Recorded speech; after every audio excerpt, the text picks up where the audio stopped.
दोस्तों, मैं आशीष कुमार अपने YouTube channel Bihar GK tricks में आपका स्वागत करता हूं। आज हम लोग प्रैक्टिस सेट 3 इस वीडियो में देखेंगे। यदि आप लोग भी बिहार एसएससी सीजीएल की तैयारी करना चाहते हैं तो इस वीडियो को पूरा जरूर देखें और बताएं कमेंट करके कि आपने आज कुल कितने सही प्रश्नों का उत्तर दिया है। तो आइए चलते हैं, वीडियो को स्टार्ट करते हैं। भारत का पहला परमाणु प्रशिक्षण कब हुआ था? तो याद रखेंगे, भारत का पहला परमाणु प्रशिक्षण 1974 को हुआ था। भारत का पहला परमाणु प्रशिक्षण 18 मई 1974 को पोखरण राजस्थान में स्माइलिंग बुद्धा के नाम से हुआ था। अब अगला प्रश्न है कि पंचायती राज व्यवस्था संविधान के किस संशोधन से लागू की गई? तो याद रखेंगे, इसका सही उत्तर है 73वें संशोधन से। 73वां संशोधन 1992 में पारित हुआ, जिससे पंचायतों को संवैधानिक दर्जा दिया गया था। अब अगला प्रश्न है, कोशिका का शक्ति गृह किसे कहा जाता है? तो याद रखेंगे, कोशिका का शक्ति गृह माइटोकॉन्ड्रिया को कहा जाता है। इसे power house of the cell कहते हैं क्योंकि यह ऊर्जा अर्थात एटीपी उत्पन्न करता है। अब अगला प्रश्न है, सत्यमेव जयते किस उपनिषद से लिया गया है? तो याद रखेंगे, सत्यमेव जयते जो है यह मुंडक उपनिषद से लिया गया है। सत्यमेव जयते भारत का राष्ट्रीय आदर्श वाक्य है जो मुंडक उपनिषद से लिया गया है। अब अगला प्रश्न है कि भारत में योजना आयोग का गठन कब हुआ था? तो याद रखेंगे, भारत में योजना आयोग का गठन 1950 में हुआ था। कब हुआ था? 1950 में। अगला प्रश्न है, बिहार में सबसे अधिक जनसंख्या वाला जिला कौन सा है? तो याद रखेंगे, बिहार में सबसे अधिक जनसंख्या वाला जिला पटना जिला है। जनसंख्या के अनुसार बिहार का सबसे बड़ा जिला पटना है। अगला प्रश्न है, संविधान सभा के अस्थायी अध्यक्ष कौन है? तो याद रखेंगे, संविधान सभा के अस्थायी अध्यक्ष डॉक्टर राजेंद्र प्रसाद हैं। कौन है? डॉक्टर राजेंद्र प्रसाद। अगला प्रश्न है, माउंट एवरेस्ट किस देश में स्थित है? तो याद रखेंगे, माउंट एवरेस्ट जो है यह नेपाल देश में स्थित है। अब अगला प्रश्न है, कौन सी गैस ऑक्सीजन का प्रतिस्थापन कर रक्त में मिल जा सकती है और विषैली होती है? तो याद रखेंगे, इसका सही उत्तर है ऑप्शन सी, कार्बन मोनोऑक्साइड। क्या नाम है? Carbon monoxide. यह ऑक्सीजन की जगह हीमोग्लोबिन से जुड़ती है और जानलेवा होती है। अगला प्रश्न है कि अर्थशास्त्र में जीडीपी का पूर्ण रूप क्या होता है? तो याद रखेंगे कि अर्थशास्त्र में जीडीपी का पूर्ण रूप जो है ग्रॉस डोमेस्टिक प्रोडक्ट होता है। क्या होता है? Gross domestic product. अगला प्रश्न है, डीएनए की खोज किसने की थी? तो याद रखेंगे, डीएनए की खोज वाटसन और क्रिक ने की थी। किसने? वाटसन और क्रिक ने। अगला प्रश्न है कि बिहार का पहला मुख्यमंत्री कौन था? तो याद रखेंगे, बिहार का पहला मुख्यमंत्री श्री कृष्ण सिंह थे। कौन थे? श्री कृष्ण सिंह। अगला प्रश्न है कि मानव शरीर में सबसे बड़ी ग्रंथि कौन सी होती है? तो याद रखेंगे, मानव शरीर में सबसे बड़ी ग्रंथि लीवर अर्थात यकृत होती है। क्या होती है? लीवर, जिसे हम लोग यकृत के नाम से भी जानते हैं। अब अगला प्रश्न है कि राज्यपाल की नियुक्ति कौन करता है? तो याद रखेंगे, राज्यपाल की नियुक्ति राष्ट्रपति करता है। अब अगला प्रश्न है कि महात्मा गांधी ने चंपारण आंदोलन कब शुरू किया था? तो याद रखेंगे कि महात्मा गांधी ने चंपारण आंदोलन 1917 में शुरू किया था। अब अगला प्रश्न है कि हीमोग्लोबिन किसका वाहक है? याद रखेंगे, हीमोग्लोबिन ऑक्सीजन का वाहक है।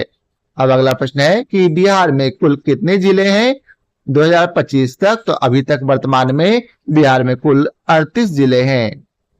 अब अगला प्रश्न है कि सर्वोच्च न्यायालय किस अनुच्छेद के अंतर्गत स्थापित है? तो याद रखेंगे, इसका सही उत्तर है अनुच्छेद 124। क्या है? आर्टिकल 124 के अंतर्गत।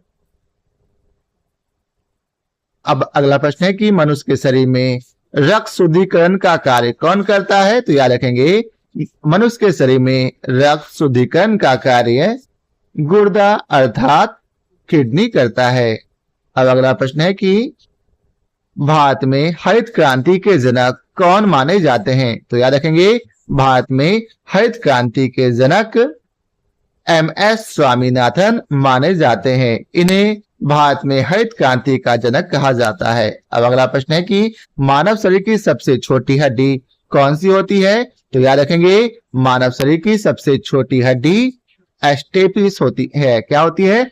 एस्टेपिस। एस्टेपिस कान में पाई जाने वाली सबसे छोटी हड्डी है। अब अगला प्रश्न है कि राष्ट्रीय आय का आकलन कौन करता है? तो याद रखेंगे राष्ट्रीय आय का आकलन केंद्रीय सांख्यिकी संगठन करता है। क्या? केंद्रीय सांख्यिकी संगठन। अब अगला प्रश्न है कि राज्यसभा के सदस्य कितने वर्ष के लिए चुने जाते हैं? तो याद रखेंगे राज्यसभा के सदस्य 6 वर्षों के लिए चुने जाते हैं। कितने वर्षों के लिए? 6 वर्षों के लिए। अब अगला प्रश्न है भूगोल में वर्षा छाया किसे कहते हैं? तो याद रखेंगे भूगोल में वर्षा छाया पहाड़ों के पीछे सूखा क्षेत्र को कहते हैं। क्या कहते हैं? पहाड़ों के पीछे सूखा क्षेत्र को। अब अगला प्रश्न है कि राष्ट्रपति को अनुच्छेद 356 के अंतर्गत किस स्थिति में हस्तक्षेप का अधिकार है? तो याद रखेंगे इसका सही उत्तर ऑप्शन सी, राज्य में संवैधानिक संकट होने पर। अब अगला प्रश्न है कि पहला लोकसभा चुनाव कब हुआ था? तो याद रखेंगे पहला लोकसभा चुनाव 1951 से 52 में हुआ था। कब हुआ था? 1951 से 52 में। अब अगला प्रश्न है कि रविन्द्रनाथ टैगोर को नोबेल पुरस्कार किस कृति के लिए दिया गया था? तो याद रखेंगे गीतांजलि कृति के लिए। रविन्द्रनाथ टैगोर को 1913 में गीतांजलि के लिए नोबेल पुरस्कार दिया गया था। अब अगला प्रश्न है कि पृथ्वी के वायुमंडल में सबसे अधिक गैस कौन सी है? तो याद रखेंगे पृथ्वी के वायुमंडल में सबसे अधिक गैस नाइट्रोजन है, जिसका परसेंटेज 78% है। कितना? 78%। अब अगला प्रश्न है केंद्र शासित प्रदेशों में सबसे बड़ा क्षेत्रफल किसका है? तो याद रखेंगे इसका सही उत्तर है ऑप्शन बी, लद्दाख का। अब अगला प्रश्न है स्वतंत्र भारत के पहले राष्ट्रपति कौन थे? तो याद रखेंगे स्वतंत्र भारत के पहले राष्ट्रपति डॉक्टर राजेंद्र प्रसाद थे। कौन थे? राजेंद्र प्रसाद। अब अगला प्रश्न है सर्वाधिक प्रोटीन किसमें पाया जाता है? तो याद रखेंगे सबसे ज्यादा प्रोटीन जो है यह अंडा में पाया जाता है। अंडे में उच्च गुणवत्ता वाला प्रोटीन होता है। अब अगला प्रश्न है सोयल हेल्थ कार्ड, सोयल या सॉइल होगा, ठीक है, मिट्टी हेल्थ कार्ड योजना कब शुरू की गई? तो याद रखेंगे इसका सही उत्तर है 2015 में। कब? 2015 में। अब अगला प्रश्न है कि बुद्ध ने अपना पहला उपदेश कहाँ दिया था? तो याद रखेंगे बुद्ध ने अपना पहला उपदेश सारनाथ में दिया था। कहाँ दिया था? सारनाथ में। बुद्ध। अब अगला प्रश्न है कि भारत का सबसे लंबा बांध कौन सा है? तो याद रखेंगे भारत का सबसे लंबा बांध हीराकुंड बांध है। कौन सा? हीराकुंड बांध। यह भारत का सबसे लंबा बांध है जो उड़ीसा में स्थित है। अब अगला प्रश्न है कि मानव शरीर में आरबीसी का जीवन काल कितना होता है? तो याद रखेंगे मानव शरीर में आरबीसी का जीवन काल 120 दिन का होता है। कितने दिनों का? 120 दिनों का। अब अगला प्रश्न है कि भारत की पहली महिला राज्यपाल कौन थी? तो याद रखेंगे भारत की पहली महिला राज्यपाल सरोजनी नायडू थी। वे उत्तर प्रदेश की पहली महिला राज्यपाल थी। अब अगला प्रश्न है कि जीडीपी बढ़ने का सीधा असर किस पर होता है? तो याद रखेंगे जीडीपी बढ़ने का सबसे सीधा असर रोजगार पर होता है। अब अगला प्रश्न है कि किस धातु को धातुओं का राजा कहते हैं? तो याद रखेंगे धातुओं का राजा प्लेटिनम को कहते हैं। किसे कहते हैं? प्लेटिनम को। अब अगला प्रश्न है रॉकेट का सिद्धांत किस पर आधारित होता है? तो याद रखेंगे रॉकेट का सिद्धांत जो है यह न्यूटन के तृतीय नियम पर आधारित होता है। अब अगला प्रश्न है कि मानव शरीर की सबसे बड़ी हड्डी कौन सी होती है? तो याद रखेंगे मानव शरीर की सबसे बड़ी हड्डी फीमर होती है जो कि जांग की हड्डी होती है। अब अगला प्रश्न है कि केंद्र शासित प्रदेश को राज्य बनाने की शक्ति किसके पास है? तो याद रखेंगे इसका सही उत्तर है ऑप्शन सी, संसद के पास। संसद के पास केंद्र शासित प्रदेशों को राज्य बनाने की शक्ति होती है। अब अगला प्रश्न है कि भूगोल में खारे पानी की झील का उदाहरण क्या है? तो याद रखेंगे इसका सही उत्तर है चिल्का लेक। क्या है? चिल्का लेक। अब अगला प्रश्न है मेक इन इंडिया योजना कब शुरू हुई थी? तो याद रखेंगे मेक इन इंडिया योजना जो है 2014 में शुरू हुई थी। अब अगला प्रश्न है कि संविधान के अनुसार किस उम्र में वोट देने का अधिकार है? तो याद रखेंगे संविधान के अनुसार 18 वर्ष के उम्र में वोट देने का अधिकार है।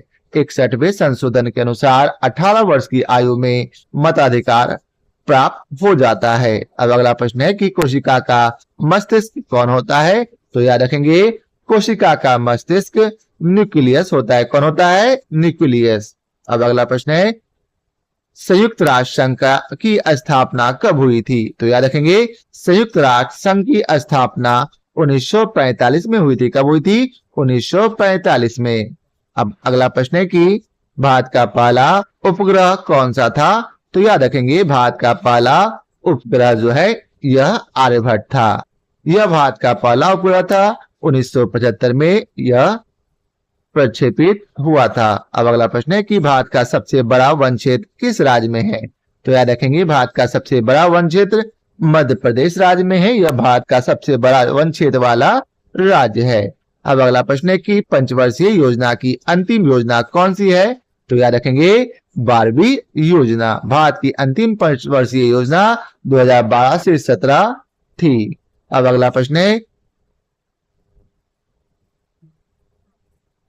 रबी फसल की बुआई कब होती है? तो याद रखेंगे रबी फसल की बुआई जो है यह अक्टूबर से नवंबर के बीच होती है। रबी फसलों की बुआई सर्दियों की शुरुआत में होती है। तो यह था आज के प्रैक्टिस सेट का आखिरी प्रश्न। आशा करता हूं आप लोगों को हमारा यह वीडियो पसंद आया हो। यदि आप लोगों को हमारा यह वीडियो पसंद आया हो तो इसे लाइक और शेयर जरूर करेंगे। फिर मिलते हैं नए प्रैक्टिस सेट के साथ। तो आज के लिए बहुत बहुत धन्यवाद।